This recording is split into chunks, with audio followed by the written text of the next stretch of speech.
morning, everyone. How are you? Today we are going to start our chapter number 5, The Uprising of 1857. It's your history chapter. It's very important chapter. In this chapter, we will discuss about the first war of independence. As you know, earlier, like we have done the chapters जिसमें हमने बात की थी कैसे Britishers India में आए, क्या क्या उनकी पॉलिसीज थी। ठीक है, अब हम इस चैप्टर में बात करेंगे कि कैसे लोगों ने ब्रिटिशर्स के खिलाफ रिवोल्ट स्टार्ट कर दिया, विद्रोह स्टार्ट कर दिया। ठीक है, so 18 it's a revolt of 1857। जैसे पिछले चैप्टर में हमने पढ़ा था कि doctrine of lapse, subsidiary alliances, the policies that is introduced by the Britishers, ठीक है, that was very repressive for the peoples, for the prince, for the rulers of the India. तो बहुत ज़्यादा ऑप्रेसिव थी। ठीक है, उसको लेके अब लोग रिवोल्ट स्टार्ट करेंगे, एक तरीके की एजिटेशन स्टार्ट करेंगे कि हाँ जी, जो भी लैंड रेवेन्यू पॉलिसी थी वो गलत थी। ठीक है, उनको लोगों को सप्रेस किया जा रहा था, पीजेंट्री को, लैंडलॉर्ड्स को, सभी जो तबके के लोग हैं वो एक लाइक प्रॉब्लम फेस कर रहे थे। तो कैसे वो स्टार्ट करेंगे, क्या क्या कारण थे 1857 का जो रिवोल्ट था वो स्टार्ट हुआ था, क्योंकि 1857 तक जो ब्रिटिशर्स थे उन्होंने पूरा कंट्रोल कर लिया था पूरे इंडिया पे। ठीक है, so first we will discuss the causes of the revolt.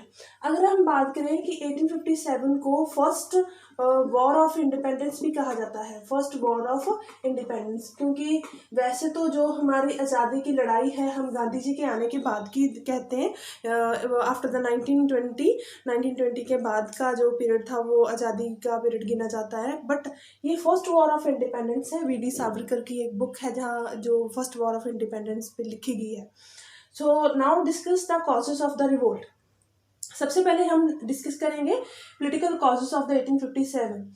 देखो, all of you know that the land revenue policy, जैसे हमने बात की थी महालबारी सिस्टम, रियोटबारी सिस्टम, ठीक है, परमानेंट सेटलमेंट, वहाँ पे क्या था, लोगों को एक रेवेन्यू, फिक्स रेवेन्यू पे करना पड़ता था जो कि उनके लिए बहुत हार्ड था पे करना। उसके लिए वो क्या करते थे, पहले मनी लेंडर से लोन ले लेते थे, फिर वो अपना एग्रीकल्चर प्रोडक्शन को प्रोड्यूस करते, फिर उनको लोन कई बार वो वापस नहीं कर पाते थे, तो उनकी जो लैंड है वो ऑक्यूपाई कर लेते लैंडलॉर्ड्स या मनी लैंडर्स। सो उस जो लैंड रेवेन्यू पॉलिसी थी that is very oppressive for the people of the India that time.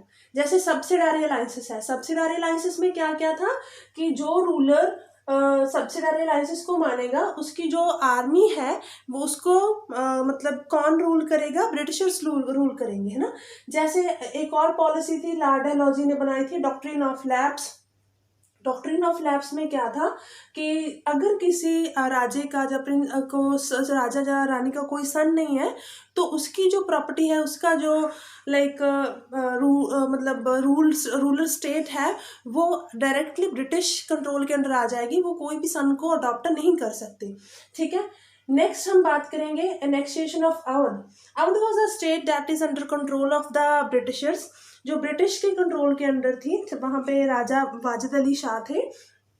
तो वाजिद अली शाह से मतलब उन्होंने वो स्टेट एनेक्स कर ली थी। ठीक है, और उसके बाद वहाँ पे जो अवध की जो आर्मी थी, अवध की आर्मी को वो खुद यूज़ करते थे, अपने काम के लिए यूज़ करते थे। जो वहाँ पे लोग थे उनको प्रेस किया जा रहा था। ठीक है, उनकी जो जॉब्स थी वो खो गई थी, राजा को कलकत्ता भेज दिया गया था, एक्साइल कर दिया गया था। सो जो अवध के लोग हैं, ठीक है, they start a kind of revolt against the Britishers. तो अवध के जो लोग हैं वो एक तरीके का ब्रिटिशर्स स्टार्ट कर देते हैं। नेक्स्ट है end of the Mughal dynasty. देखो, जब ब्रिटिशर्स आए थे तब वहाँ पे इंडिया पे मुगल रूलर थे। Bahadur Shah Zafar was the last ruler of the Mughal dynasty. और उसके बाद ब्रिटिशर्स ने कह दिया कि बहादुर शाह जफर के बाद कोई भी जो आगे बहादुर शाह जफर का सन है वो आगे रूलर नहीं बनेगा इंडिया का। और उनको पहले जैसे रेड फोर्ट में रखा गया था, उनको रेड फोर्ट से निकाल दिया गया था। So now it's the end of the Mughal dynasty. Mughal dynasty का एक तरीके से एंड हो गया था। सो मतलब हम अब ये बात कर रहे हैं कि कौन कौन से कारण थे यहाँ पे लोगों ने 1857 का रिवोल्ट स्टार्ट किया था। So these are the political cause, वहाँ की land revenue policy, subsidiary alliances, doctrine of lapse, Awadh को नेक्स्ट करना और मुगल डायनेस्टी को खत्म करना। नेक्स्ट है हमारा सोशल एंड रिलीजियस कॉजेस। ठीक है, जो सामाजिक और धार्मिक कारण क्या क्या थे सबसे पहले है रिफॉर्म्स ऑफ द ब्रिटिशर्स। देखो all of you know that at that time India was under the British control, ठीक है। The British made a kind of policy that is not liked by the many reformers of India. जैसे Lord William Bentinck थे, उन्होंने सती प्रथा को ख़त्म कर दिया, ठीक है। विडो रीमैरिज को कहा कि उसको मतलब दोबारा जो विडो है उनकी रीमैरिज की जाए, है ना। तो उस टाइम पे जो काफ़ी ऑर्थोडॉक्स, जो बहुत ही सोफिस्टिकेटेड कह लो, ठीक है, जो बहुत कंजर्वेटिव लोग हैं, जो रूढ़िवादी लोग हैं इंडिया के, उनके वो अकॉर्डिंग नहीं थी। वो कहते थे कि नहीं जी, ये हमारे रिचुअल्स हैं, हमारा कल्चर है, उसके खिलाफ है। तो बहुत सारे जो रिफॉर्म्स हैं ब्रिटिशर्स ने किए थे, जैसे सती प्रथा को ख़त्म करना, विडो रीमैरिज को स्टार्ट करना, वो बहुत लोगों ने पसंद नहीं किए थे। नेक्स्ट है हमारा racial discrimination.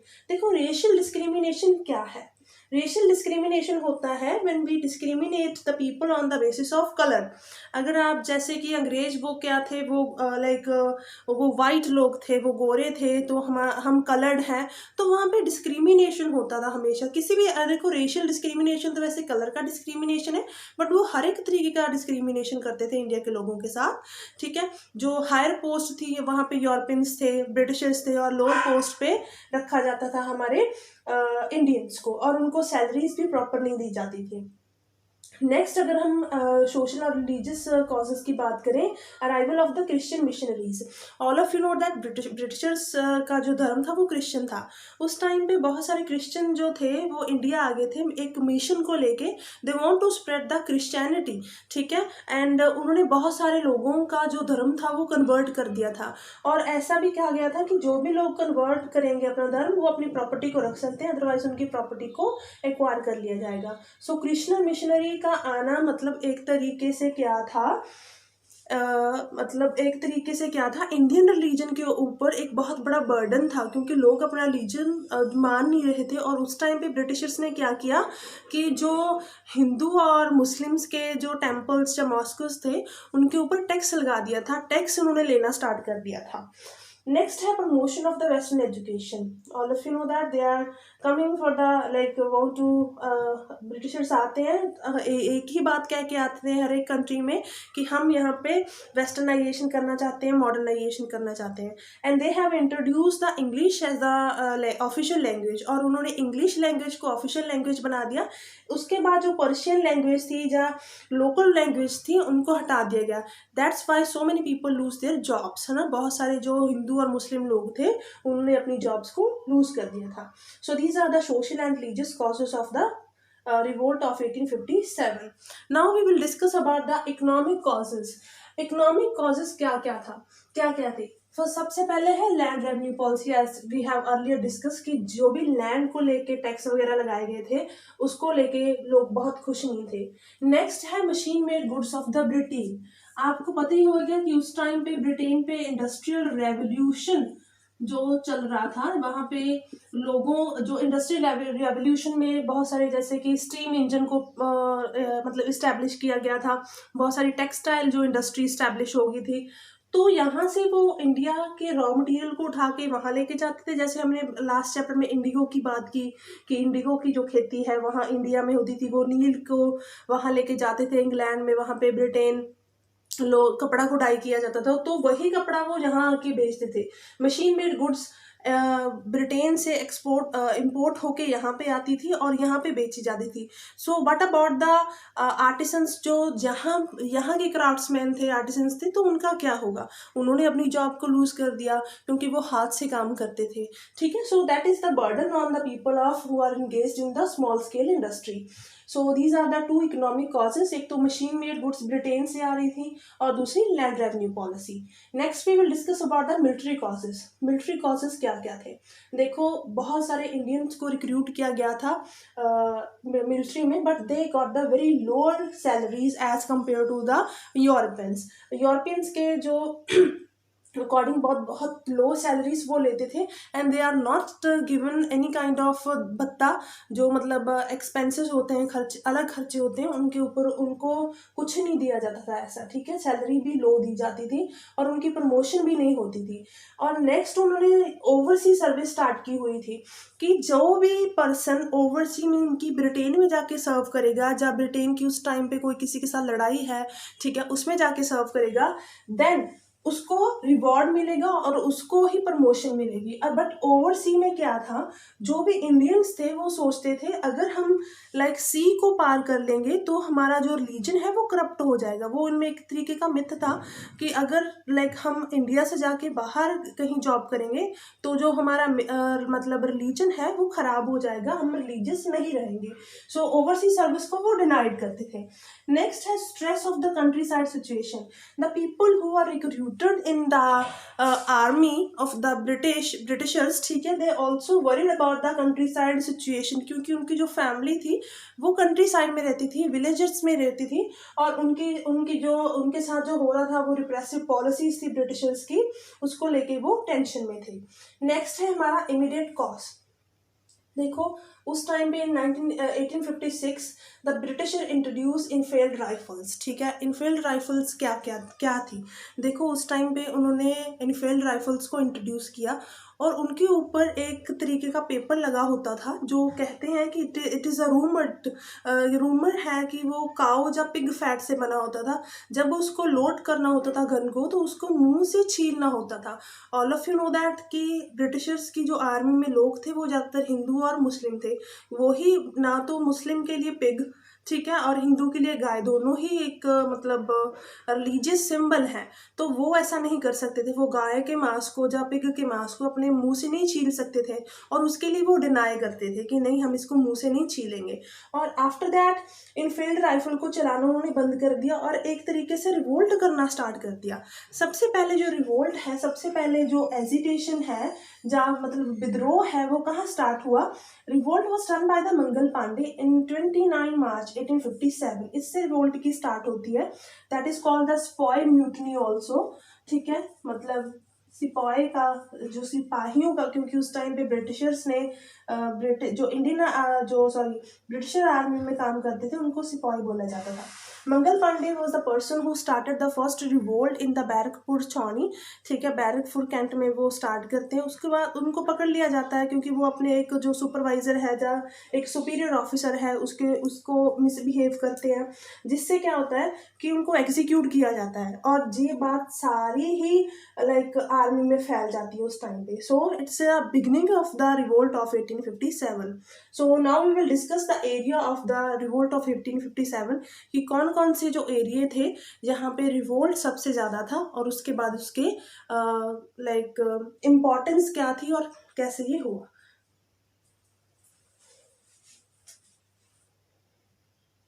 Now we will discuss the outbreak of the revolt at the Meerut, कि मेरठ में कैसे जो रिवोल्ट है वो ब्रेक होता है। वहाँ पे जो 85 सोल्जर्स हैं मंगल पांडे के बाद वो रिवोल्ट स्टार्ट कर देते हैं, बट उनको इम्प्रिजन किया जाता है 10 ईयर के लिए 9 मई 1857 को, मतलब कि वहीं पे कैंट में रिवोल्ट को दबाने की कोशिश की जाती है बाय द ब्रिटिशर्स। बट जब उनको 10 ईयर इम्प्रिजनमेंट हो जाती है तो बहुत सारे जो सोल्जर्स हैं वो दिल्ली जाते हैं रिवोल्ट के लिए। लाइक 11 मई, 2 दिन बाद ही 11 मई 1857 they march to the Delhi red fort को, जहां पे बहादुर शाह जफर रह रहे थे, ठीक है। Bahadur Shah Zafar was the like emperor of last Mughal emperor थे, और उसको वहां जाके कहते हैं कि आप हमारे एम्प्रर हो हिंदुस्तान के, हमको लाइक रिवोल्ट में लीड करो, हम आपका साथ देंगे।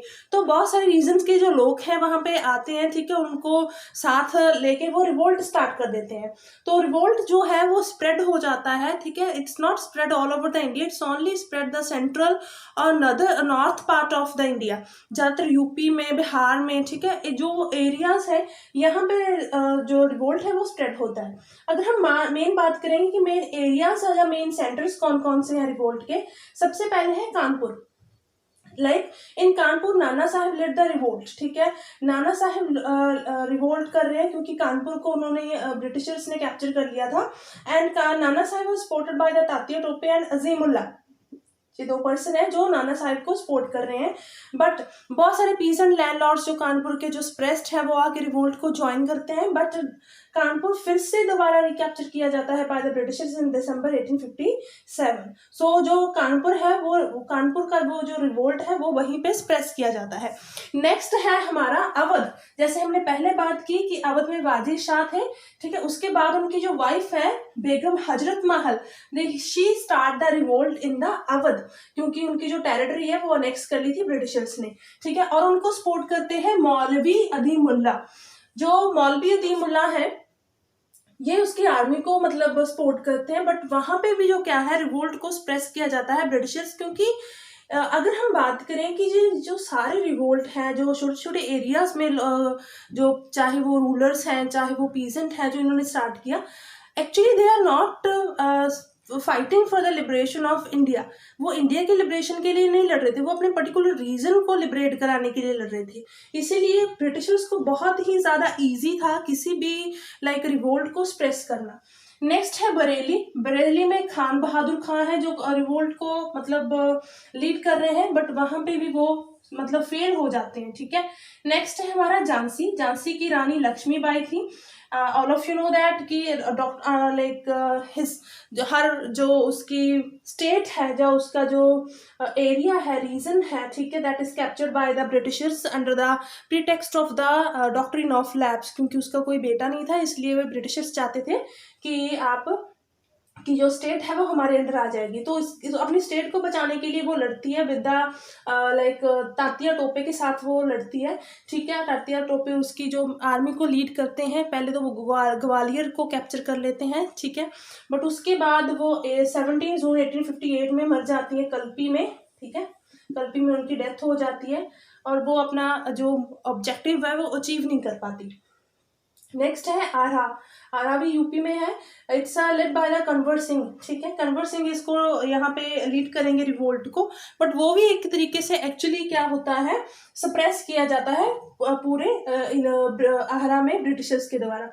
सो these are the areas where the revolt started and the British suppress the revolt of 1857। ये सभी जो अवध, बरेली, झांसी, ठीक है, कानपुर, ये सभी अपने रीजन्स के लिए लड़ रहे थे, वे अपने एरिया के लिए लड़ रहे थे, क्योंकि वो ब्रिटिशर्स ने कैप्चर किया हुआ था। So now we will discuss about कि how the revolt is failed and what are the causes of the fail of the revolt. We will discuss why the uprising failed. जो 1857 का revolt था वो fail क्यों हो गया, क्या क्या उसके कारण थे। जैसे हमने पहले ही बात की कि जो स्टेट्स थी जिन्होंने स्टार्ट हुआ था 1857 का रिवोल्ट, वो ब्रिटिशर्स के द्वारा सप्रेस किया गया था। बट वो कारण क्या क्या थे, देखो, जैसे मैंने आपको पहले ही बताया था कि सम एरियाज लेस इफेक्टेड। जैसे आप बात कर लो बंगाल की, पंजाब के उस पार्ट की, राजस्थान की, यहाँ पे कोई भी रिवोल्ट का साइन नहीं था, ठीक है। लोग अपनी आम जिंदगी जी रहे थे, तो लोगों को पता ही नहीं चल रहा था कि अवध में, झांसी में कोई रिवोल्ट कर रहा है ब्रिटिशर्स के खिलाफ, ठीक है। So some areas was the less affected. जैसे कि बहुत सारी प्रिंसली स्टेट थी, हैदराबाद की, राजस्थान, जहाँ पंजाब और नाभा के जो प्रिंसेस थे दे वर न्यूट्रल, उनको कोई मतलब इफेक्ट नहीं था कि ब्रिटिशर्स के खिलाफ कौन से प्रिंस ने क्या रिवोल्ट स्टार्ट किया है। So some areas was the less affected. Next है safety measure in the some provinces. कुछ provinces that the Britishers have a strong hold, यहाँ पे उनका स्ट्रॉन्ग होल्ड था, जैसे कि मद्रास, बॉम्बे, कलकत्ता, ठीक है। वहाँ पे उन्होंने एक बना दिया था, एक लॉ पास कर दिया था कि somebody see the rebel, कोई भी किसी रिबेल को देखता है देन शूट एट साइट, कि उसको उसी टाइम पे गोली मार दी जाए, तो ताकि रिवोल्ट ना हो सके। तो वहाँ पे उन्होंने सेफ्टी मेजर अपनाए हुए थे। नेक्स्ट है strong government system in England, ठीक है। Like Britishers control the India due to the strong system in the Britain. वहाँ पे उनकी टेक्नोलॉजी, मॉडर्नाइजेशन जो था, ठीक है, वहाँ से वो सिस्टम को कंट्रोल करते थे। फास्ट कम्युनिकेशन सिस्टम था, टेलीग्राफ, रेलवेज, ठीक है, सभी उनके पास था। लाइक एक जगह से दूसरी जगह पहुंचना इजी था as compare to the other citizens of the country. जैसे हमारे इंडिया के जो थे उनके पास इतनी मतलब मॉडर्नाइजेशन नहीं थी, इतनी टेक्नोलॉजी नहीं थी जो कि ब्रिटिशर्स यूज कर रहे थे। नेक्स्ट है, अगर हम बात करें कि इंडियन मिलिट्री की जो टेक्निक थी that was very outdated, outdated technique थी, ठीक है, और वो सेंट्रलाइज कोई उनकी प्लानिंग नहीं थी। अगर हम बात करें कि प्लानिंग की, there is no one leader. अगर आपने देखा होगा, मैंने आपको बताया कि in the different states different leaders are there who are leading the revolt, ठीक है। अवध में कोई और है, झांसी में कोई और है, तो कोई सेंट्रलाइज प्लानिंग नहीं थी, ठीक है, ना ही कोई उनकी मिलिट्री टेक्निक थी, वो मॉडर्न थी। नेक्स्ट हमारा है neutrality of the newly educated class. Those who are newly educated, वो सोचते थे कि it's important to have a British in India for the modernization of India. उनको लगता था कि अगर ब्रिटिशर्स यहाँ पे रहेंगे तो बहुत ज़रूरी है कि इंडिया मॉडर्न होगा, इसीलिए वो रिवोल्ट में लाइक अपना पार्टिसिपेट नहीं करना चाहते थे। So these are the like causes that why the uprising failed. Uprise जो लाइक रिवोल्ट होना स्टार्ट हुआ, लोगों ने एक मतलब विद्रोह करना स्टार्ट किया, वो ठहर क्यों गया, फेल क्यों हो गया? क्योंकि कुछ एरियाज ने साथ नहीं दिया। जो स्ट्रॉन्ग प्रोविंसेस थी वहां पे ब्रिटिशर्स ने अपना कंट्रोल कर रखा था, और स्ट्रॉन्ग गवर्नमेंट सिस्टम था इंग्लैंड में, फास्ट कम्युनिकेशन सिस्टम था ब्रिटिशर्स का, और इंडियन मिलिट्री की टेक्निक्स आउटडेटेड थी, और कोई सेंट्रलाइज लीडर नहीं था, और न्यूली एजुकेटेड क्लास साथ नहीं दे रही थी। नेक्स्ट है हमारा nature of revolt. If we will talk about the revolt, then it suddenly नहीं हुआ कि 1857 में लोगों ने रिवोल्ट करना स्टार्ट कर दिया। When the British gain the control over the territory of India during the 16th century, जो 70s 50 के बाद जब उन्होंने फुल कंट्रोल कर लिया, देन लोगों में फिर कुछ एक तरीके का रिसेटमेंट स्टार्ट हुई, ठीक है, एक गुस्सा स्टार्ट हुआ। तो वो जो आउटब्रेक हुआ वो 1857 में हुआ। Like Britishers, for the Britishers it was a normal, they said it's a spy mutiny. उनको लगा कि ये तो स्पाई म्यूटनी है, सिपाहियों ने विद्रोह किया है, इंडियंस ने विद्रोह नहीं किया है। But for the Indians it was the first war of independence. Indians के लिए क्या थी, ये फर्स्ट वॉर ऑफ इंडिपेंडेंस थी, क्योंकि उन्होंने अपनी आज़ादी के लिए पहली लड़ाई लड़ी थी। Now we will discuss the effects of the uprising. उसके बाद ब्रिटिशर्स ने कौन कौन सी पॉलिसीज को अडॉप्ट किया जब 1857 का रिवोल्ट उन्होंने कंट्रोल कर लिया। First they shifted power from East India Company to the British Crown. Now the British Crown will handle all the affairs in India. अब ब्रिटिश जो ईस्ट इंडिया कंपनी थी उसका सारा काम खत्म हो गया था, अब सभी क्या चले गए थे, ब्रिटिश क्राउन के अंडर इंडिया का सिस्टम चला गया था। And they have also appointed Secretary of the State. Secretary of the State is responsible of the Indian affair toward the Parliament of the Britain. जो ब्रिटेन की parliament थी वो secretary of state responsible था India के affairs को लेके, ठीक है। एंड उसके काउंसिल ऑफ मिनिस्टर्स भी होते थे जो कि इंडियंस होते थे। और उसके बाद उन्होंने क्या किया, टाइटल चेंज कर दिया। Earlier there was a governor general, जैसे हमने बात की governor general William Bentinck, lord Dalhousie. Now the title is change from the viceroy. अब वाइसराय होएगा, गवर्नर जनरल की जो पोस्ट थी वो खत्म कर दी थी। और सेक्रेटरी ऑफ जो स्टेट है, वाइसराय सेक्रेटरी ऑफ स्टेट के थ्रू रिस्पॉन्सिबल है ब्रिटिश क्राउन को, ठीक है, सभी अफेयर्स का ब्रिटिश क्राउन को रिस्पॉन्सिबल है। नाउ अब क्वीन जो विक्टोरिया थी उसने एक लॉ बनाया कि there is a no further annexation of Indian princely territories, कि वो फर्दर कोई नेक्स नहीं करेंगे किसी भी इंडियन टेरिटरी को, but they have to be like agree on some rules and regulation. कुछ रूल और रेगुलेशन उनको मानने होंगे। कौन कौन से रूल और रेगुलेशन थे कि द जो ब्रिटिशर्स हैं, ब्रिटिशर्स की जो पैरामाउंटेंसी है और सुपरमेसी है वो रूलर्स को माननी होगी, प्रिंस को माननी होगी कि हम सबसे ऊपर हैं, पैरामाउंटेंसी हमारी होगी स्टेट पे, but you can control your own affairs. And the British could not, जो ब्रिटिशर्स हैं वो उनके रिलीजियस और सोशल अफेयर में कोई भी इंटरफेरेंस नहीं करेंगे, ठीक है, ये उन्होंने बात कह दी थी। नेक्स्ट है title and awards given to the landlords. देखो जैसे हमने बात की कि मोस्टली लैंडलॉर्ड पीजेंट्स जो थे, जो पहले ब्रिटिशर्स के साथ थे 1857 के रिवोल्ट के टाइम, वो उनके अगेंस्ट हो गए थे। Now they want to recapture their position again, वो लैंडलॉर्ड्स को खुश करना चाहते थे। That's why they given the title land और अवार्ड्स टू द लैंडलॉर्ड्स, ताकि वो उनकी लॉयल बने रहें, उनका साथ देते रहें। नेक्स्ट है यूरोपियन सोल्जर्स इंक्रीज, ठीक है, mostly European soldiers was recruited in the army, ठीक है, ब्रिटिश आर्मी में मतलब यूरोपियन सोल्जर्स को रखा गया। और जो स्ट्रेटेजिक वर्क था, कंप्लीट मतलब कि हार्ड टास्क थे, वो यूरोपियन सोल्जर्स को दिए गए। एंड द पॉलिसी, और उसके बाद like Gorkhas, Pathans and Sikhs were also recruited in the British army, but ज़्यादातर जो स्ट्रेटेजिक काम था वो ब्रिटिशर्स, यूरोपियन सोल्जर्स ही करते थे. नाउ अब वो क्या करेंगे, they adopted the policy of divide and rule. अब उन्होंने सोच लिया कि देखो Muslim was also participated in the revolt of 1857. अब they have adopt the policy of divide and rule कि लाइक बांटो और राज करो, ठीक है. और वही जो 1920s के बाद आती है, जो सेकेंड वॉर ऑफ इंडिपेंडेंस है जो गांधी जी स्टार्ट करते हैं, उसी के लाइक इट इज़ अगर हम बात करें कि 1857 revolt is a landmark history of the Indian national movement. इन नेशनल मूवमेंट की लैंडमार्क हिस्ट्री है, ठीक है, लैंडमार्क इंपॉर्टेंस है, क्योंकि it's give the way to the another rebel in the Indian national movement. जो इंडियन नेशनल मूवमेंट होती है 1920 से लेकर 1947 तक, वो उसी की जो एक जो वे है, जो करने का तरीका है, वो इसी रिवोल्ट से हमें मिलता है. So it's very important revolt of the Indian history. So in this chapter बच्चे we have discussed about the revolt of 1857, causes of the revolt, how its revolt outbreaked, and why its uprising failed, how the Britishers suppressed, and what was the effects of the uprising. So dear students, watch this video carefully and read your chapter carefully. Thank you.